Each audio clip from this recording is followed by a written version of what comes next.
Bismillahirrahmanirrahim. Assalamualaikum warahmatullahi wabarakatuh. Alhamdulillahirabbil alamin wa bihi nasta'in wa ala umuri dunya waddin wassalatu wassalam ala asyrafil anbiya'i wal mursalin wa ala alihi wa sahbihi ajma'in amma ba'd.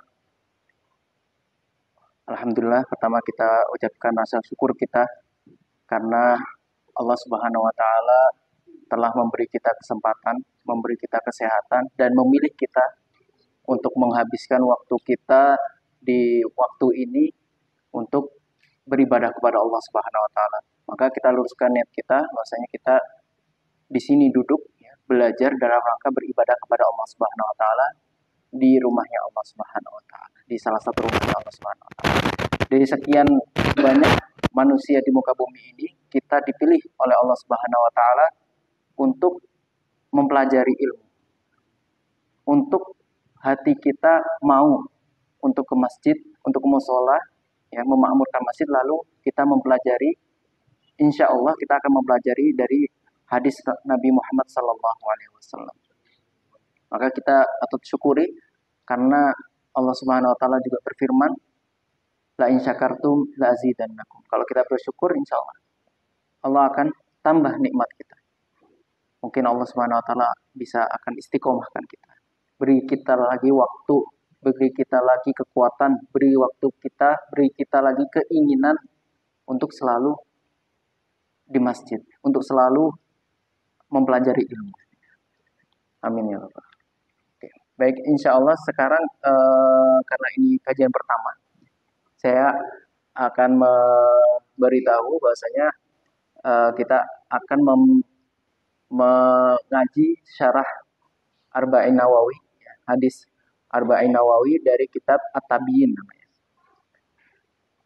Nama kitabnya adalah At-Tabyin fi Syarhil Arba'in An-Nawawi. Mungkin malam ini untuk muqaddimah, karena dulu saya pernah mendapatkan pesan dari guru saya, baca kitab itu jangan diloncatin muqaddimahnya. Muqaddimah itu penting, harus dibaca. Dan juga ma'rifatul mu'allif atau pengetahuan kita kepada pengarang buku itu juga penting. Jadi kita membahas tentang, kita muqaddimah dulu tentang kitab At-Tabyin ini, yaitu dalam syarah Arba'in Nawawi.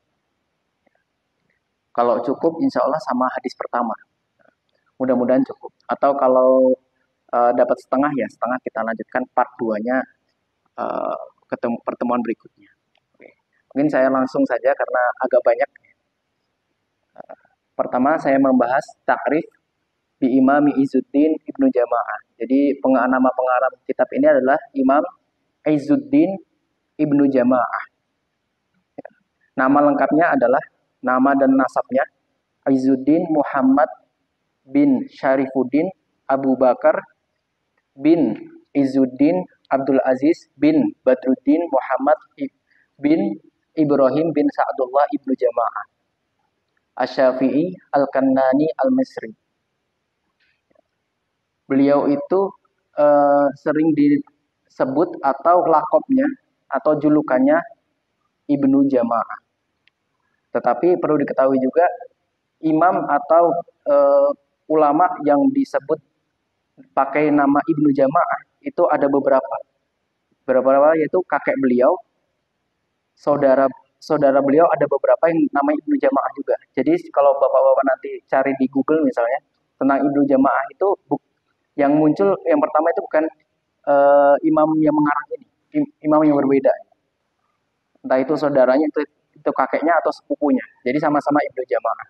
Jadi kita hafalin lah sedikit-sedikit yang kita akan pelajari ini. Beliau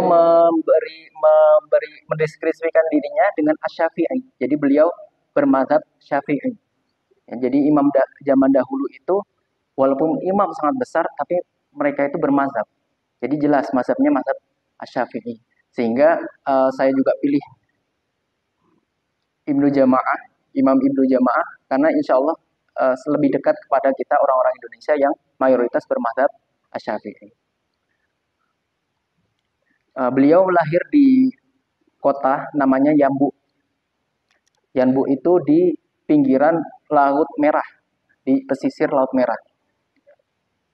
Dan beliau, kota Yanbu ini tempat lalu lalangnya orang yang haji. Jadi orang haji itu melewati kota ini pada zaman dahulu. Adapun tahun kelahirannya itu ada ikhtilaf, ada 4 kaul. Ada yang mengatakan pertama beliau lahir tahun 746 Hijriah, ada yang mengatakan 747 Hijriah, 749 Hijriah, dan yang keempat 759 Hijriah. Yang terakhir ini yang mengatakan adalah Imam Hafiz Ibnu Hajar. Kalau pernah dengar ulama besar Ibnu Hajar, beliau yang mengarang kitab, salah satu yang paling terkenal adalah Fathul Bari, ya, kitabnya besar sekali. Itu sarah tentang Sahih Bukhari yang paling dikenal, paling banyak orang punya itu adalah Fathul Bari. Pengarangnya adalah Ibnu Hajar. Ibnu Hajar ini muridnya dari Ibnu Jama'ah. Jadi Imam Al-Hafidh Ibnu Hajar pernah belajar ke Imam Ibnu Jama'ah yang kitabnya sedang kita baca. Dan yang menurut kitab ini yang paling sahih kurang lebih adalah kaulnya Ibnu Hajar, yaitu beliau lahir tahun 759 Hijriah. Beliau lahir di kota Yanbu tadi, ya, lalu pindah ke Mesir.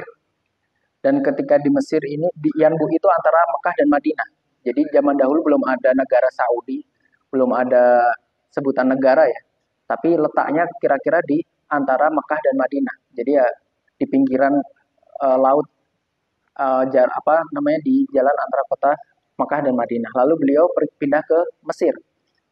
Pindah ke Mesir dan banyak belajar di sana dan akhirnya menjadi ulama besar di Mesir. Menjadi Syekhud Diyar atau menjadi Syekh negeri Mesir pada zaman dahulu. Beliau itu sudah mempelajari ilmu dari masa kecil, dari tifl, tiflun sogir. Tifl itu artinya sangat kecil, ya, mungkin di bawah 10 tahun. Jadi yang namanya tifl itu kira-kira di bawah 10 tahun. Sudah mulai belajar ilmu. Beliau belajar dari banyak ulama dari Syam. Syam itu antara Syria, Jordan. Jadi sampai sekarang yang terkenal ilmunya adalah Syam, Mesir, dan Hijaz. Hijaz itu sekitaran Yaman, Saudi, dan lain-lain. Syam itu atasnya, ya, kalau utaranya yaitu sekitar Syria, Jordan, kalau lalu juga Mesir. Mesir juga terkenal keilmuannya sampai sekarang dari zaman dahulu. Beliau banyak mempelajari di Mesir itu ulama-ulama dari Syam, ulama-ulama dari Kairo, ulama-ulama juga dari Irak, ya. Dan di sini diriwayatkan bahwasanya beliau sangat cerdas sehingga menghafalkan Al-Qur'an dalam waktu yang sangat singkat, yaitu sebulan saja hafal Al-Qur'an. Sebulan hafal Al-Qur'an. Kita baca belum tentu selesai. Ini hafal. Gurunya mengatakan bahwasanya sebenarnya sehari itu hafal 2 juz.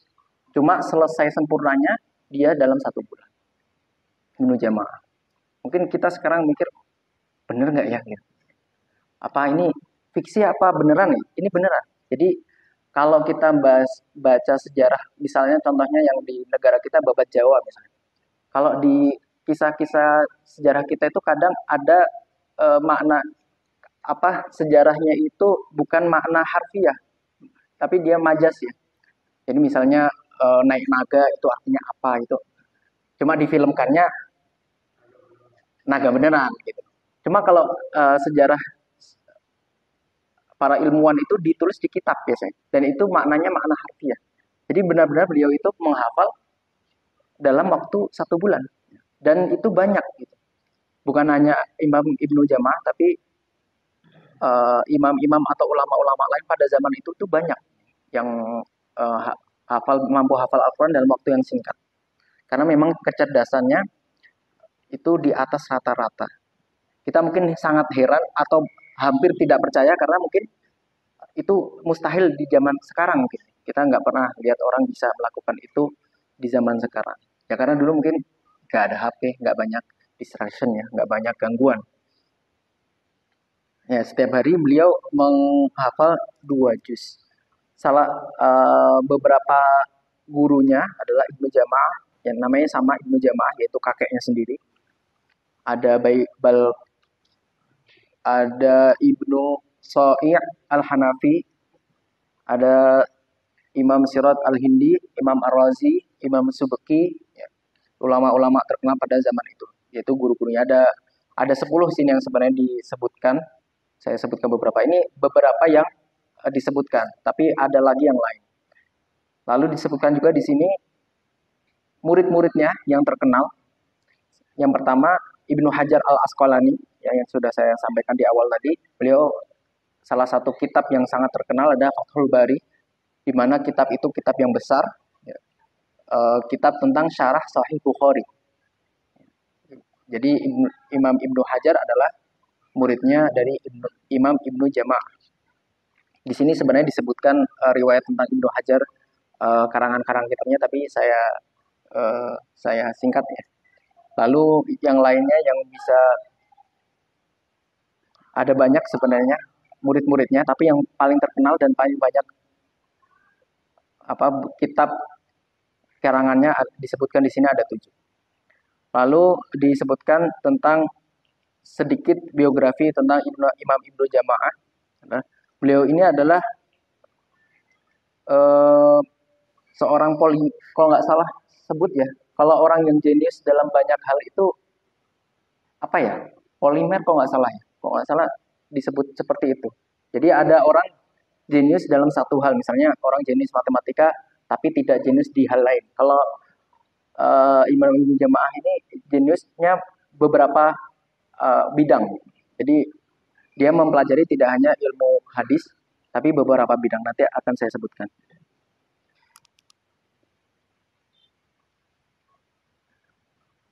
Pertama, beliau mempelajari ilmu syariah, menguasai ilmu syariah. Lalu beliau mempelajari setelahnya ilmu-ilmu akliyah atau ilmu-ilmu umum, ilmu-ilmu akal. Dan setelah beliau mempelajari ilmu-ilmu umum, terkenal beliau menguasainya juga, sehingga orang-orang Mesir pada waktu itu membanggakan dia di atas ilmuwan-ilmuwan non-Arab. Ya, jadi di luar Arab di sana mempelajari ilmu-ilmu umum ya, seperti kedokteran, ilmu perbintangan dan lain-lain. Maka orang-orang Mesir ngajuinnya Ibnu Jama'ah. Kita punya juga nih ilmuwan bidang di luar agama.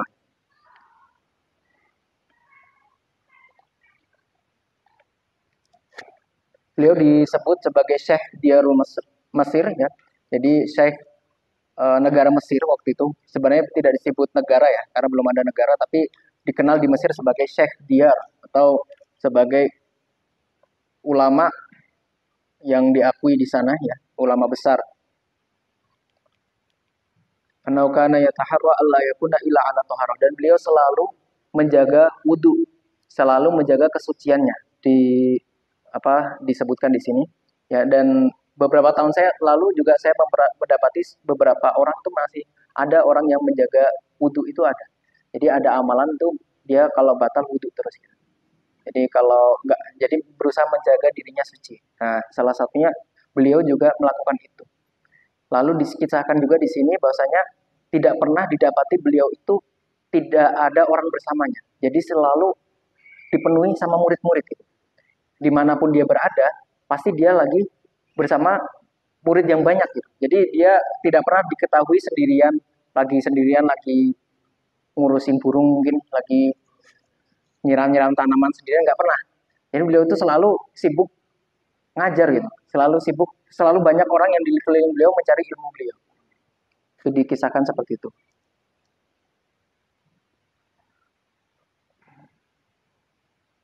Dan beliau dikisahkan oleh Ibnu Hajar, muridnya Al-Asqalani. Beliau tidak hanya menguasai ilmu syariah, beliau menguasai ilmu-ilmu lain seperti ilmu memanah, ilmu pedang, dan lain-lain. Ilmu perbintangan juga disebut di sini. Dan beliau sangat menyayangi orang-orang terdekatnya, sahabat-sahabatnya, teman-temannya, dan selalu menganggap dirinya dan teman-temannya, orang-orang sekelilingnya itu sama. Ya, jadi tidak, kalau duduk itu dikisahkan di sini, duduknya itu setara. Gitu. Bukan beliau terus imam besar terus duduknya di atas gitu. Tidak, tapi beliau menganggapnya sama, dan di sini juga beliau sangat menghormati teman-temannya. Jadi sering ikrom. Ikrom itu mungkin diartikan bisa juga sering berbagi, sering membantu teman-temannya, itu termasuk ikrom. Dan beliau dikatakan juga dalam kitab ini belum menikah sampai akhir hayatnya. Ya, karena ulama zaman dahulu banyak yang kita kenal, beberapa itu ada yang tidak menikah. Bukan karena tidak laku, bukan karena tidak mau menikah, bukan karena menghindari menikah, tidak, tapi karena saking sibuknya belajar ilmu gitu. Jadi alasan beliau tidak bisa dipakai jomblo hari ini gitu. Apa iya gitu. Aku ikut Imam Ibnu Jamaah tuh nggak menikah juga gitu. Kamu sibuk apa? Sibuk belajar apa enggak ya? Ya, jadi beda alasannya. Bukan karena tidak mau, bukan karena memang benar-benar sibuk belajar. Ya. Sibuk mengajar, belajar, sibuk di dalam ilmu, masalah keilmuan. Lalu siapa yang mengurusi urusan rumah tangga, misalnya seperti makanan, mencuci pakaian dan lain-lain, itu diurusi oleh ibu ibu tirinya. Jadi ada istri bapaknya yang lain, bukan ibunya, itu yang ngurusin Imam Ibnu Jamaah tentang rumah tangganya atau urusan dapurnya lah.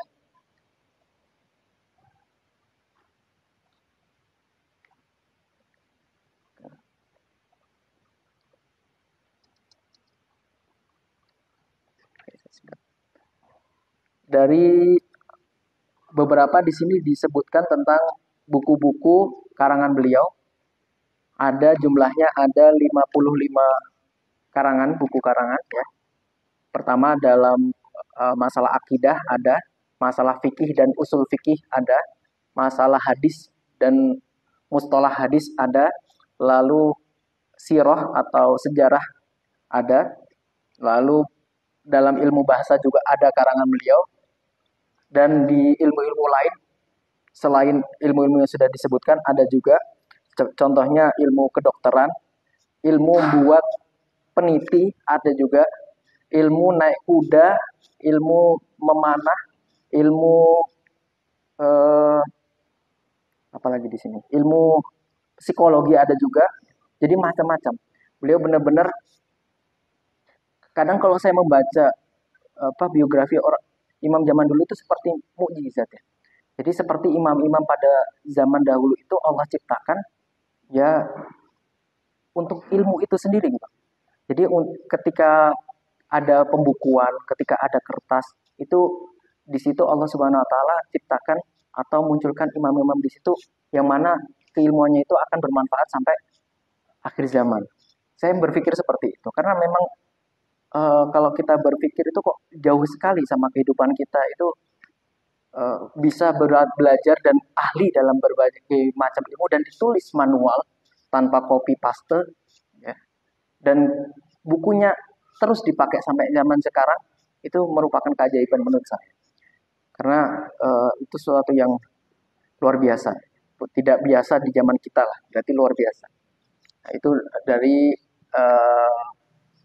biografi singkat ya dari Imam Ibnu Jamaah yang saya bacakan ya. Insya Allah ketika saya membaca kitab ini saya akan meminimalisir improvisasi ya. Jadi apa yang di kitab ini yang saya bacakan, sehingga niatnya adalah mudah-mudahan ilmu dari Imam Ibnu Jamaah yang sampai ke kita tidak campur-campur atau tidak melenceng. Niatnya seperti itu. Kecuali nanti butuh penjelasan yang memang harus dijelaskan, baru saya tambah-tambah dikit. Tapi diminimalisir sebisa mungkin, bahwasanya saya menerjemahkan dari kitab ini saja. Karena ini adalah syarah artinya adalah menjelaskan dari kitab Ibnu Jamaah yang beliau syarah. Kenapa saya mengambilnya? Sebenarnya syarah Arba'in Nawawi itu banyak sekali. Ulama dari zaman dulu maupun modern itu ada yang mensyarah. Kenapa saya mengambilnya dari Ibnu Jamaah? Karena saya lebih suka Imam zaman dahulu itu, karena semakin dekat menurut saya, semakin dekat zaman itu kepada zaman Nabi, maka semakin dekat pula pemahamannya biasanya. Bukan berarti yang modern sekarang terus jauh, Enggak juga, ini masalah selera saja. Bisa kalau mau pakai ulama yang lebih modern yang mungkin wafatnya baru 50 tahun, ada juga. Dan juga saya melihatnya beliau adalah bermadzhab Syafi'i. Jadi ketika nanti berkaitan dengan fikih tidak jauh dengan kita. Karena kalau mazhab lain misalnya ya, misalnya mazhab Malik, imamnya pengarangnya mazhabnya mazhab Maliki. Nanti ketika pembahasan anjing tidak najis itu kita terkejut ya.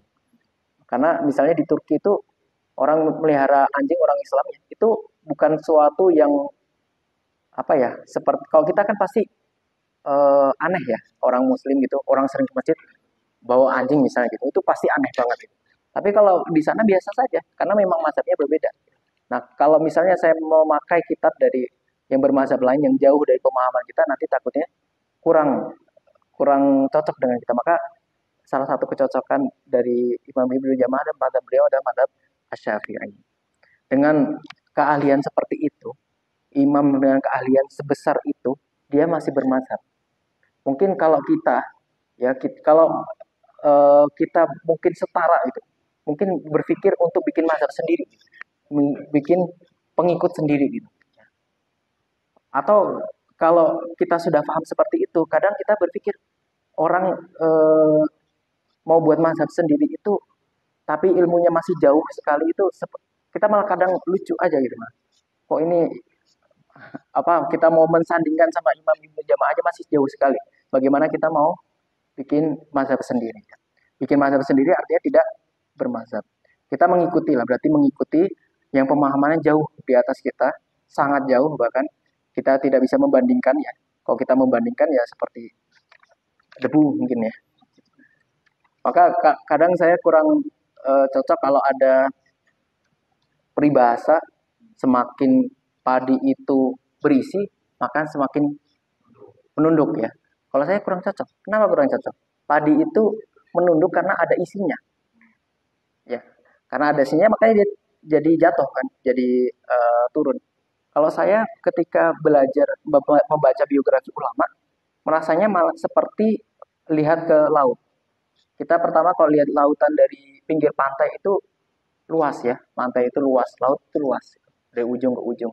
Tapi semakin kita itu mengarungi lautan, kita naik kapal misalnya, sampai 1 jam, 2 jam, kita merasa laut itu kayak nggak ada habisnya. Apalagi kalau kita masuk. Jadi kita mulai belajar ilmu itu, pertama melihat kitabnya besar, wah hebat ya, ilmu itu banyak banget ya. Ketika kita baca, kok kayaknya nggak ada habisnya. Sepertinya nggak ada habisnya satu ulama aja, dan sangat dalam, ilmunya sangat dalam. Bahkan kadang berpikir, ini gimana cara nulisnya itu. Padahal zaman dahulu. Jadi kita itu merasa rendah bukan karena ada isinya, tapi merasa karena nggak ada isinya gitu. Karena sadar gitu.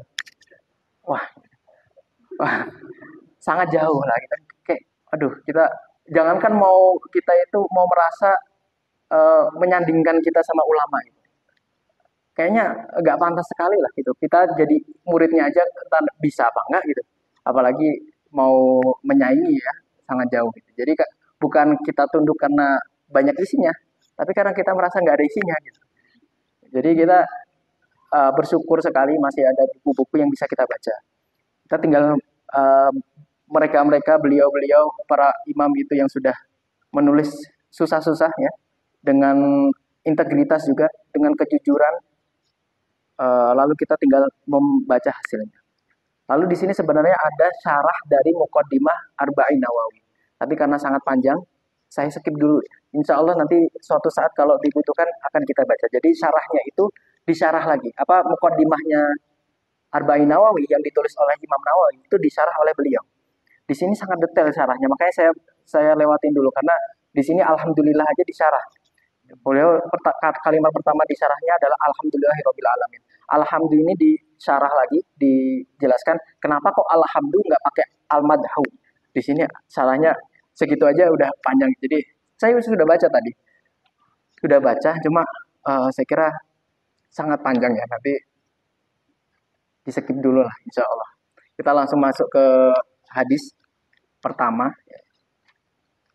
Ke hadis Arba'in Nawawi.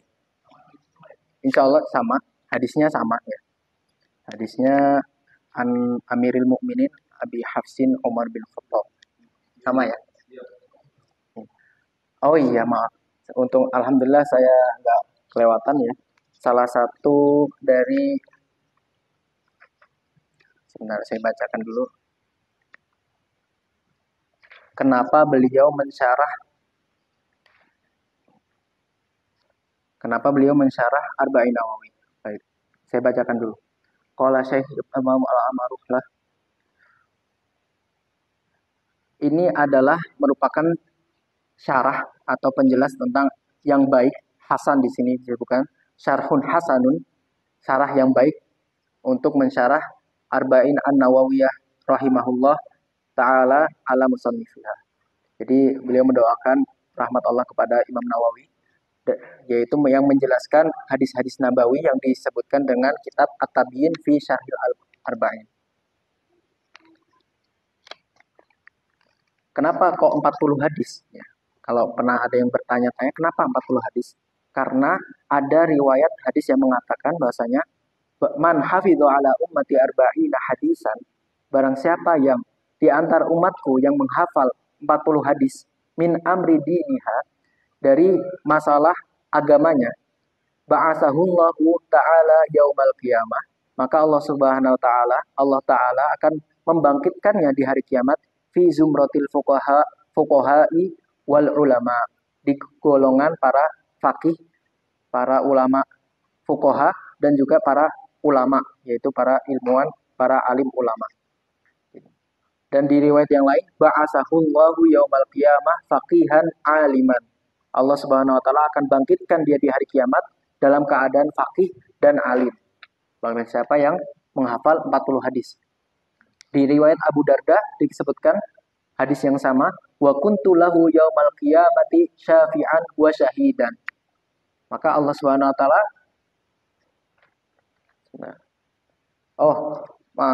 Rasulullah sallallahu alaihi wasallam pada hari kiamat akan menjadi pensyafaatnya, akan memberikan syafaat kepada orang tersebut dan menjadi saksi atas orang tersebut yang hafal 40 hadis.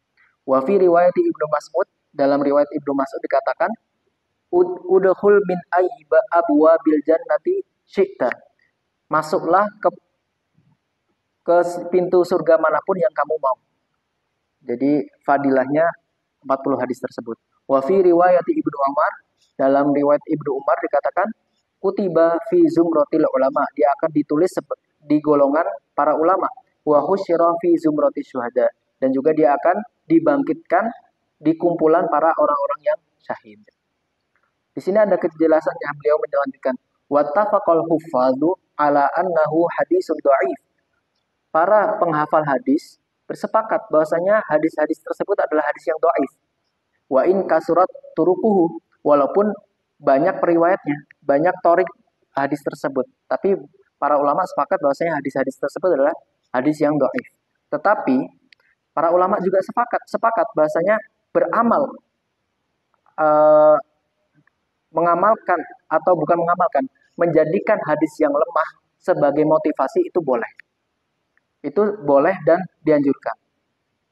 Maksudnya begini, ketika hadis dhaif untuk menjadi asas amal itu tidak boleh.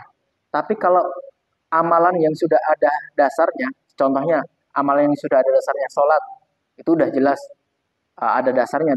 Ada dari Al-Quran, ada dari, kita semua pasti tahu lah sholat itu sesuatu yang pasti wajib, betul kan? Terus habis itu haji, zakat. Lalu ada hadis dhaif, hadis lemah yang memotivasi kita untuk sholat, maka itu boleh. Beda halnya kalau hadis dhaif memberikan kita, menegaskan kita untuk suatu amalan yang berbeda, yang nggak ada hadis lain yang menyokongnya, itu baru tidak boleh. Contohnya ada amalan sholat sunnah apa gitu namanya, pakai hadis yang dhaif. Tidak ada hadis lain yang atau dari Al-Quran yang menyatakan itu baru tidak boleh. Tapi kalau ini menghafal hadis, mempelajari hadis kan sesuatu yang umum kita tahu itu adalah sesuatu yang harus kita pelajari. Lalu ada hadis dhaif yang memotivasi kita untuk lebih mempelajari hadis itu, maka itu kita tetap pakai hadis tersebut. Dan namanya hadis dhaif itu sebenarnya begini, Hadis doif sama hadis palsu itu beda. Kalau hadis palsu sudah yakin ulama bahwasanya hadis itu sudah tidak boleh dipakai karena itu sudah tidak dari Nabi. Kalau hadis doif, contohnya salah satu periwayatnya ada yang kadang lupa, ada yang pelupa. Kadang dia atau sebenarnya ulama tersebut ulama yang baik, ulama yang soleh, ulama besar, tetapi hafalannya kadang ragu-ragu. Itu udah menjadikan hadis itu menjadi doif. Atau bisa jadi doif itu pernah sekali dia ketahuan muruahnya kurang. Muruah itu seperti apa? Contohnya ulama tersebut pernah makan di pasar misalnya. Makan di warung di pasar. Itu udah mengurangi muruah. Dan hadisnya dari ulama itu sudah menjadi doif. Bukan berarti ulama itu pernah maksiat, ketahuan orang maksiat. Kalau itu udah ditinggalkan hadisnya, udah nggak bisa lagi diambil dari itu. Jadi namanya doif itu hanya seperti itu sebenarnya. Itu sudah dibilang doif. Maka kita pun tidak bisa meremehkan hadis doif karena sebenarnya membuat doif itu hal-hal yang mungkin bagi zaman sekarang itu sangat bisa dimaklumi.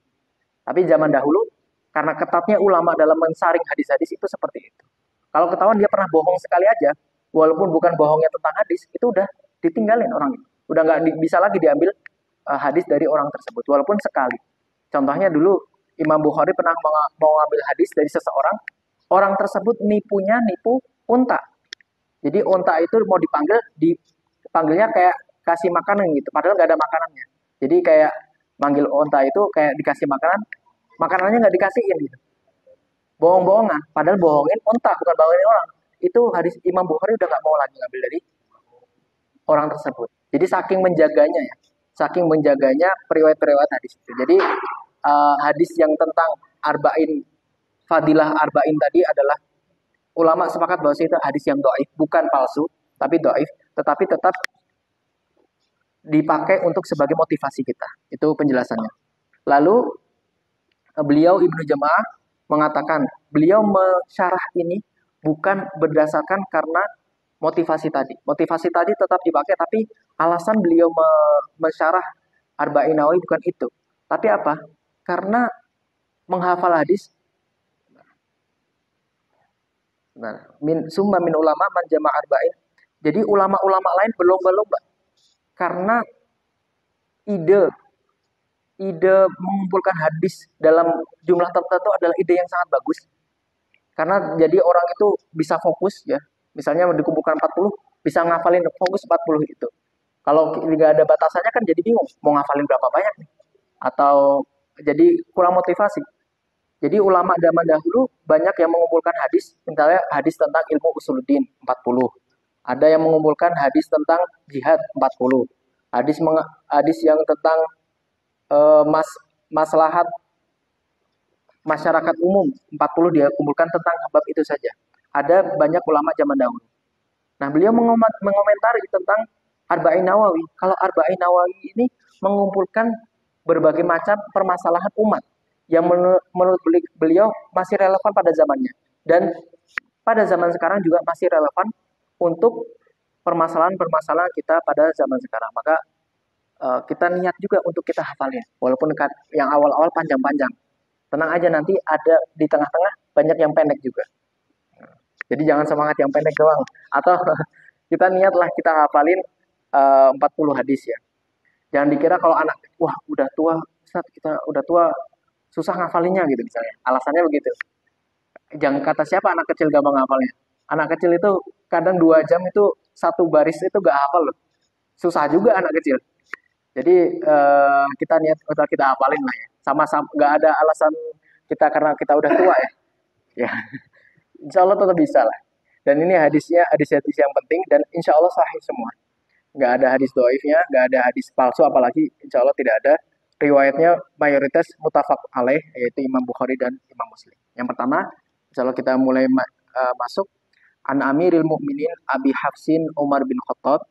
Hadis riwayat dari Amir Mukminin Abu Hafsin, kunyahnya Umar bin Khattab, yaitu bapaknya Hafs. Hafs adalah anak beliau yang menikah bersama Nabi ya. Qala sami'tu Rasulullah sallallahu alaihi wasallam, aku mendengar Rasulullah sallallahu alaihi wasallam bersabda, innamal a'malu binniyat, sesungguhnya amal-amal itu dengan niat. Wa inna malikul limri'im ma nawa.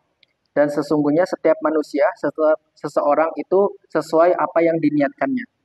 Faman kanat hijratuhu ilallahi wa rasulihi. Barang siapa yang berhijrah kepada Allah dan Rasulnya, atau niatnya untuk Allah dan Rasulnya, maka fahijratuhu ilallahi wa rasulihi. Maka hijrahnya akan diterima sebagai hijrah kepada Allah dan Rasulnya.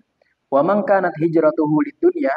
Barang siapa yang hijrahnya karena urusan dunia, dia hijrah, di sini sebenarnya cerita hijrah dari Mekah ke Madinah. Untuk urusan dunia, yusibuha, maka urusan dunia itu akan didapatkannya. Awimro'atin yang kihuha, atau dia hijrah karena ingin menikahi seorang perempuan, fahijratuhu ila ma hajara ilaih. Maka hijrahnya akan dihitung sebagaimana yang diniatkan untuk apa hijrahnya. Ini diriwayatkan oleh dua imam muhadis, yaitu Imam Bukhari dan Imam Muslim. Syarahnya, hadis pertama, an Amirul Mukminin, yaitu awal yang disebut orang khalifah yang disebut Amirul Mukminin, yang pertama adalah Umar bin Khattab. Tetapi kalau sahabat Nabi yang disebut sebagai Amirul Mukminin sebenarnya bukan Umar bin Khattab, tapi ada sahabat lain, yaitu namanya Abdullah bin Jahshin. Beliau yang lebih dahulu pernah disebut sebagai Amirul Mukminin. Kapan beliau disebut sebagai Amirul Mukminin? Suatu ketika Nabi Muhammad SAW mengutus Abdullah bin Jahshin sebagai panglima di Sariyah. Nah, ini juga pengetahuan bahwasanya perang dalam zaman Nabi itu disebut dua. Pertama Ma'rokah, kedua Sariyah. Kalau kita baca di kitab itu Sariyah, artinya Nabi tidak ikut perang tersebut. Hanya mengutus sahabat menjadi panglimanya dan berperang. Kalau Ma'rokah, berarti Nabi Muhammad ikut. Itu bedanya Sariyah dan Ma'rokah. Lalu para sahabat itu yang mengikuti Abdullah bin Jahshin bertanya, kita menyebut engkau apa? Maka Abdullah bin Jahshin menjawab mereka, kalian adalah orang-orang beriman. Kalian antumul mu'minun. Kalian itu al-mu'minun, orang-orang yang beriman. Dan saya adalah ketuanya. Maka apa sebutan kalian? Lalu para sahabat menjawab, oh kalau gitu berarti Anda ini adalah Amirul Mukminin. Jadi Abdullah bin Jahshin ketika memimpin Sariyah tersebut disebut Amirul Mukminin duluan. Jadi itu pengetahuan sejarah ya. Kalau dari Khulafaur Rasyidin, yaitu dari Abu Bakar, Umar bin Khattab, Utsman bin Affan, dan Ali bin Abi Thalib, yang pertama disebut Amirul Mukminin di antara khalifah itu adalah Umar bin Khattab. Maka di sini disebutkan an Amiril Mukminin. Lalu di sini disebutkan innamal a'malu. A'mal kalau di situ itu ada artinya. Ada artinya ya. A'mal di situ mungkin amal ya disebutnya. Amal-amal. Amalan-amalan. Baik. Di sini disebutkan syarah. Apa syarah dari kata a'mal? A'mal yang termasuk amalan-amalan di sini yang dimaksudkan adalah harokat atau gerakan fisik. Maka tidak masuk dalam kategori a'mal di sini adalah yang terbesit dalam hati atau yang di luar gerakan fisik. Misalnya batin atau pemikiran saja atau dalam hati saja, itu tidak masuk dalam konteks hadis ini. Lalu selanjutnya an-niyat. Niat di sini adalah jamak dari kata niyah atau kata banyak dari kata niyah. Ini masuknya kajian ilmiah ya. Jadi mohon maaf kalau tidak banyak selingan-selingannya. Memang begini biasanya kalau kajian ilmiah fokusnya sama baca kitab. Tidak ada jokesnya, kurang dikit lah. Jadi mohon bertahan ya. Mohon ditahan. Insya Allah kita niatnya kajian ilmiah. Jadi memang seperti ini. Jamak dari kata niyah dari nawayanwi. Artinya adalah ketika orang bermaksudkan atau menginginkan sesuatu, atau kosoda itu artinya memaksudkan sesuatu. Bahasa baiknya ya niat sebenarnya. Niat itu sudah bahasa Indonesia. Meniatkan sesuatu. Lalu beliau menjelaskan lebih dalam lagi. Ini bisa dari kata wanayani, artinya lambat. Kenapa kok lambat? Karena niat itu butuh eh, benar. Lalu kebenaran itu harus pelan-pelan. Jadi membaca niat itu benar harus pelan-pelan. Itu kata beliau. Kata dalam syarah ini. Maka jangan heran kalau ada orang yang pas niat sholat itu sampai sampai dia hampir ketinggalan rokaat pertamanya imam karena dia kelamaan niat. Kata beliau begitu. Nah, dulu saya pernah melihat langsung orang itu mau niat tuh nggak jadi-jadi. Kalau bapak-bapak pernah lihat juga ada orang yang mau niat Allah turun lagi. Oh, ada yang gitu ya. Udah lama gitu. Wah nggak jadi gitu. Ada yang seperti itu ya. Jadi itu fenomena sebenarnya. Ya silahkan. Kalau saya mengambil yang tidak seribet itulah isinya. Nanti ada penjelasannya di sini. Beliau hanya menyampaikan ada orang yang itu kenapa kok orang itu niat tuh lama banget. Karena dari kata-katanya itu niat itu dari wanayani yang artinya tadi lambat. Gitu. Jadi makanya ada orang yang niatnya lambat karena dari asal katanya sendiri itu ada hubungannya sama lambat. Tapi di sini ada syarahnya. Sebenarnya penjelasan itu penjelasan yang jauh, ya. Karena niat itu tidak satu suku kata dengan lambat tadi gitu. Itu ada yang namanya membantah penjelasan tersebut. Silahkan, Bapak mau ngambil yang mana itu tidak masalah. Tapi perlu ditandai di sini tidak ada pengarahan Ibnu Jamaah untuk kita itu niat harus lambat, bukan itu maksudnya. Maksudnya tadi hanya dikatakan ada fenomena orang itu niat tuh lama gitu. Karena memang niat itu dari kata yang artinya tadi lambat gitu. Bukan berarti beliau menyuruh kita niat itu harusnya lambat, tidak gitu. Hanya mengatakan ada fenomena seperti itu. Wa'lam anna innama, di sini di awal hadis ada innama ya. Innama itu artinya sesungguhnya kalau bahasa Indonesia, simpelnya seperti itu. Tetapi di sini sebenarnya ada penjelasannya. Maksudnya sesungguhnya itu apa sih? Maksudnya di sini apakah sesungguhnya itu apakah hanya amal itu yang dengan niat atau maksudnya amal itu harus dengan niat? Apa mana yang diambil? Di sini di Ibnu Jamaah menjelaskan bahwasanya kata innama adalah penjelasan bahwasanya ada hukum di kata setelah innama. Maksudnya begini. Innamal a'malu binniat. Jadi amal itu ada hukumnya harus dengan niat. Ketika kita beramal, ketika kita melakukan suatu amal harus dengan niat. Nah, ini pembahasannya banyak dalam di sini. Ya baru baru sangat awal ya baru kita innamal a'malu doang. A'malu binniat. Insya Allah nanti pembahasan berikutnya muter-muter ya di seputar pembahasan keharusan kita pakai niat itu bagaimana. Mari kita tutup dengan doa kifaratul majelis. Subhanakallahumma wa bihamdika asyhadu an la ilaha illa anta astaghfiruka wa atubu ilaik. Wassalamualaikum warahmatullahi wabarakatuh.